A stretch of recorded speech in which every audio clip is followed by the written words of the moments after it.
অসাবধানতার আগুনে শিশুটির শরীরের এমন স্পর্শকাতর অংশ পুড়ে গেছে, সে না পারছে কাউকে দেখাতে, না পারছে যন্ত্রণার তীব্রতা বলে বুঝাতে। আর সেই অসহনীয় আর্তনাদ সহ্য করতে না পেরে হৃদক্রিয়া বন্ধ হয়ে প্রাণ হারান শিশুটির বাবা। আগুন দিকে স্টক করলেই যে স্টক করিয়া ও মারা গেছে।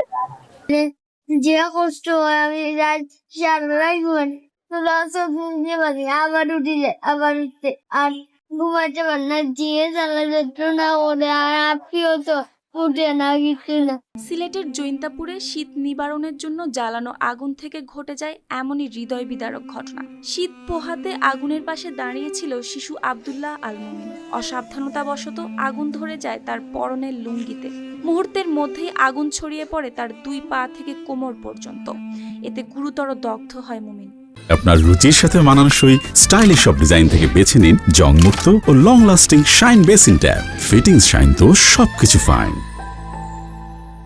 ছোট মানুষ বাচ্চা আগুন বাড়িত লাগিয়া লঙ্গিত আগুন লাগিয়া সারা মানুষ ছুটি গেছে, খবর থেকে আটু পর্যন্ত ঘুরে, এমনকি তার পুরুষাঙ্গও জ্বলা, তার জ্বলা। এখন এই ছেলেটার আর্থিক অবস্থা অনেক খারাপ। ওর ছেলেটার এই অবস্থা দেখিয়া ওর বাপে স্টক করিয়া মারা গেছে। ওর যে জ্বলছে এই জ্বলাটা দেখিয়া ওর আর সহ্য করতে পারছে না, স্টক করিয়া মারা গেছে। ছেলেকে আগুনে দগ্ধ অবস্থায় দেখে সহ্য করতে না পেরে সেখানেই অসুস্থ হয়ে পড়েন বাবা আব্দুল হাসান। অল্প সময়ের মধ্যেই হৃদযন্ত্রের ক্রিয়া বন্ধ হয়ে মৃত্যুবরণ করেন তিনি।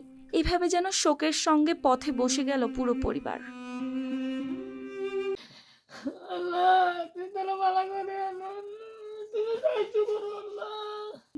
মানুষের নিচে টাকা মানে ভর্তি করছে, যত টাকা হচ্ছে অত টাকা তারা ভর্তি করাইছে, যে যত সমর্থন আছে দিচ্ছে। আর আমার আমার সমর্থন আছে না, দিয়েছি এগুলো বেশি তারা চাইলো আর এই সমর্থন আমার নাই। আল্লাহ আমরা দেশবাসীরা সাহায্য করুক, আল্লাহ এতিম বাচ্চা গো। দুর্ঘটনার পরপরই মুমিনকে দ্রুত Sylhet MAG Osmani medical college হাসপাতালে ভর্তি করা হয়। বর্তমানে সেখানে চিকিৎসাধীন অবস্থায় রয়েছে মুমিন। চিকিৎসকদের তত্ত্বাবধানে তার শারীরিক অবস্থা কিছুটা স্থিতিশীল হলেও পোড়া ক্ষত সেরে উঠতে দীর্ঘমেয়াদী চিকিৎসা ও বিশেষ পরিচর্যার প্রয়োজন রয়েছে বলে জানিয়েছেন স্বজনরা। এখন ওর যে ফ্যামিলির যে অবস্থা, যে আমরা যে চিকিৎসা করতাম, আমরা আশেপাশে কিছু মানুষের কাছ থেকে কিছু টাকা পয়সা করি আমরা সিলেট ওসমানী মেডিকেল পর্যন্ত আনছি, আনার পরে আমরা চিকিৎসা করতেছি।